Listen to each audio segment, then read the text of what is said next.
Hi guys, welcome back to Spotaria channel. So today in this video I'll show you how to turn off FaceTime notifications on iPhone. But before I continue this video, I hope you like, comment and subscribe to support this channel, and don't forget to hit the notifications bell. So without any further ado, let's get started. Well, first thing first that you have to do, you have to open your settings app, and here you are. I'm gonna tap it right now. And after that, in this settings page, you have to scroll it down and find out FaceTime, or you can also search it by tap on the search bar here at the top and tap FaceTime. After that, just open the option,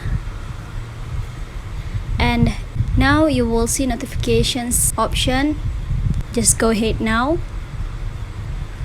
After that, you will see allow notifications. Here mine is enable, so just tap on the toggle next to allow notifications to disabling. And yeah, that's all. Thanks for watching this video guys. I hope this video will help you. Don't forget to leave your comment in the column below. I'll see you soon on the next one, and good luck.